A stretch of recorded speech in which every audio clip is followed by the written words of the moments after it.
So, రోజు ఇలా డాన్స్‌లు, కామెడీ వీడియోస్, డైలాగ్స్ ఇవన్నీ చూసి మీకే బోర్ కొట్టుంటది. మీకే కాదు నాకు గూడా బోర్ కొట్టేసి కొత్తగా వీడియో చేద్దామని ఈ వీడియో చేస్తున్నాను. ఎప్పటినుంచో బ్రెడ్ పుడ్డింగ్ చేద్దామనుకోని ఒకసారి చేశాననమాట. బాగొచ్చింది. బట్ దాన్ని వీడియో తీయలేదు. సో, ఈసారి చేసేటప్పుడు వీడియో తీద్దామనేసి వీడియో తీస్తున్నాను. ఫస్ట్ షుగర్‌ని కరిగబెట్టుకోవాలనమాట. వాటర్ ఏమేయకుండా ఇలా కరగబెట్టుకుంటే క్యారమెల్ వస్తుంది.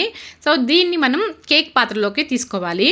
సో, ఇది లైట్ కలర్‌లోనే ఉంటుంది. ఇక్కడ మనకు కెమెరా వల్ల కొంచెం డార్క్ అనిపిస్తుంది. సో, 4 స్లైస్‌ల బ్రెడ్‌ని ముక్కలు చేసుకోవాలి. ఇప్పుడు మిక్సీ కోసం వెతుకుతున్నాను.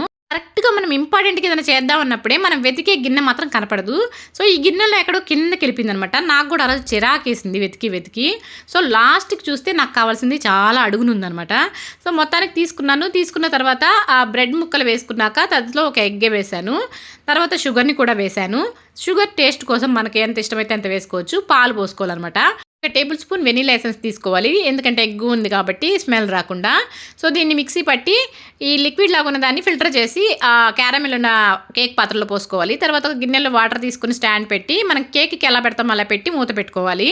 సో, ఇది ఆవిరికి ఉడికిపోతుంది. ఒక 40 మినిట్స్ 30-40 మినిట్స్ ఉడికిపోయిన తర్వాత దాన్ని తీసి 2 అవర్స్ ఫ్రిడ్జ్‌లో పెట్టుకోవాలి. పెట్టుకున్న తర్వాత తిని చూడండి తీయగానే క్యారమెల్ అంతా దానిపైన స్ప్రెడ్ అయ్యి అలా కారుతుంది. సో, ఇది మనం కట్ చేసుకొని తింటే ఉంటుంది చూడండి. అంత సాఫ్ట్‌గా యమ్మీగా ఉంటుందనమాట. నాకైతే చాలా బాగా నచ్చింది.